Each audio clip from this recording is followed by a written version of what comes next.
Sir, I am feeling lost in my life. First one is the high expectation from my parents. The second one is constant comparison and influence of peers. All of these things, they are pulling me down. You are an MBBS student. Yes, sir. You must have crossed 18. Yeah, sir. You can elect the Prime Minister of this country. Yeah, sir. I can. And then you say parents are pressurizing you, or peers are pressurizing you, or this or that. What's going on? What if your patients come to know of this? They'll run away. The doctor is afraid of her mama. Own your choices. Nobody else can decide things for you. Nobody else can pressurize you. Good afternoon, sir. I'm Pooja Rana from first year MBBS batch. My question is that, sir, I am feeling lost in my life. Lost means lost in many ways. First one is the high expectation from my parents. The second one is constant comparison and influence of peers. Third one is the academic stress. So, sir, because of all of these things, they are pulling me down so that I cannot even focus on my work, my personal stuffs.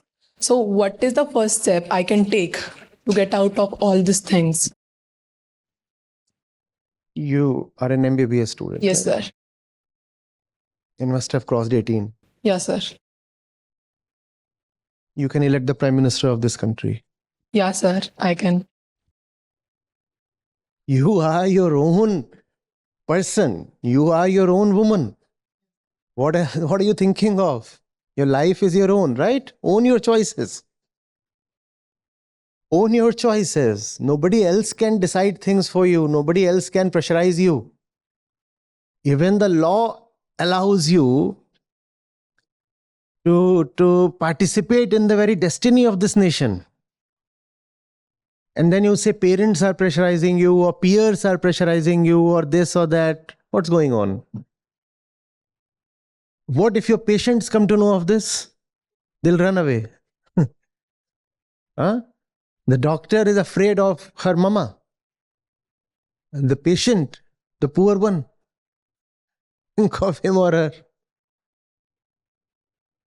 You feel obliged or pressurized, sometimes helpless, only because you have vested interests, stakes of greed or ignorance.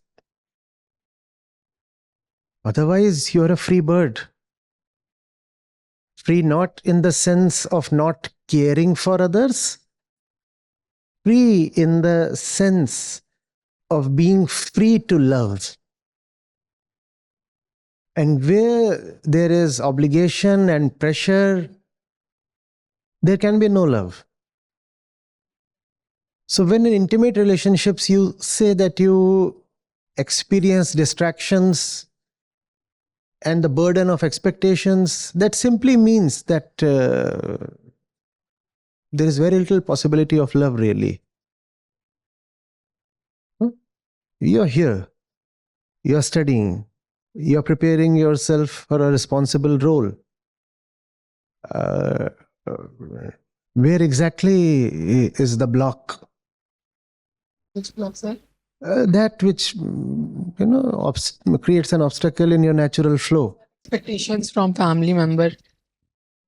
Please understand, there is no existential obligation to fulfill anybody's desires.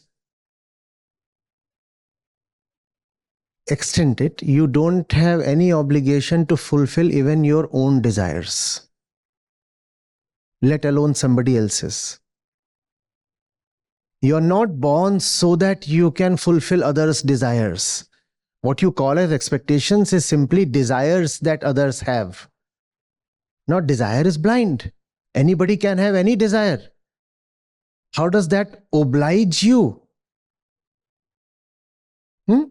into fulfilling them? Why take that pressure on yourself? It's a good girl syndrome. Right? I'm a good girl only if I keep everybody happy. You can't do that. You're a human being. Not possible. And you know the problem?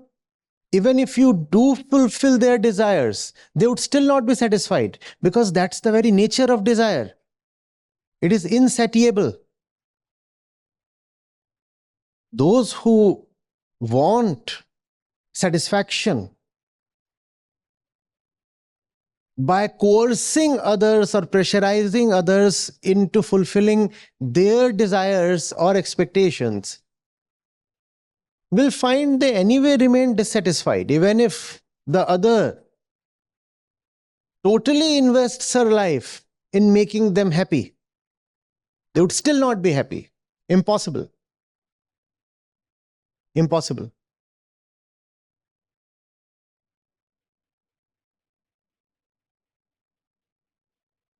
Your purpose is the attainment of your own highest potential. Do not burden yourself with guilt.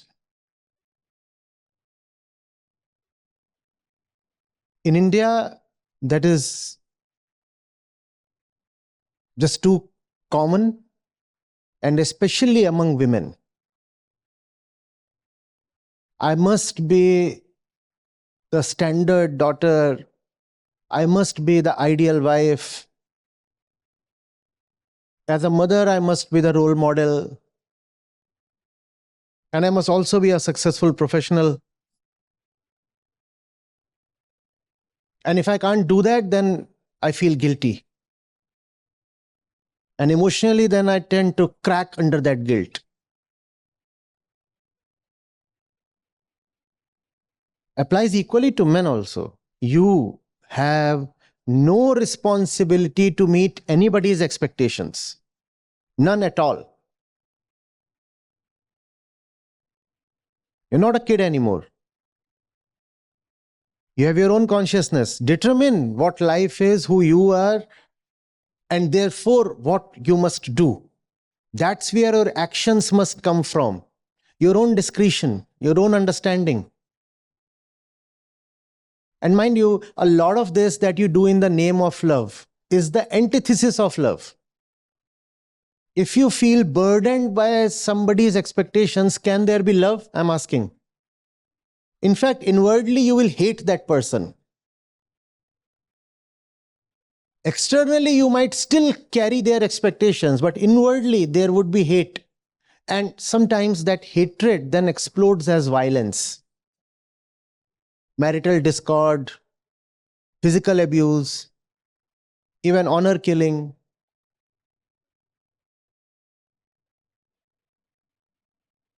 Don't burden anybody with expectations. Your expectations. Nor should you carry anybody's expectations. Love is not about fulfilling each other's desires. No, that is not love.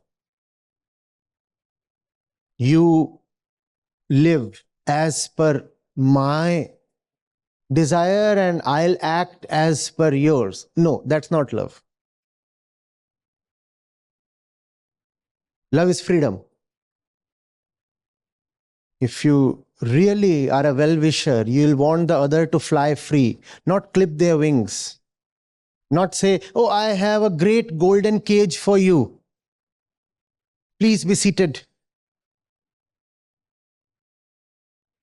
And if you reject the cage, then you are being disloyal. When you're a kid, that's called disobedience.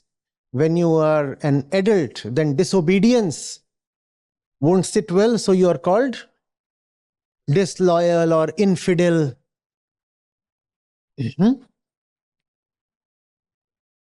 a man-woman relationship, that would be called sometimes as cheating. In a parent-kid relationship, that would often be called as ingratitude. But that's all the same thing. At the center of this disobedience or ingratitude or infidelity sits the accusation that you are not fulfilling my desires. You are not living the way I want you to live. But then you are not even supposed to live as per somebody's desires. That doesn't mean that you must go against somebody's desires. No, neither for nor against. You have your own inner light. You are an adult and you are educated. Huh? Live accordingly, live freely. And only a free person can really care for the other. Only a free person is capable of love.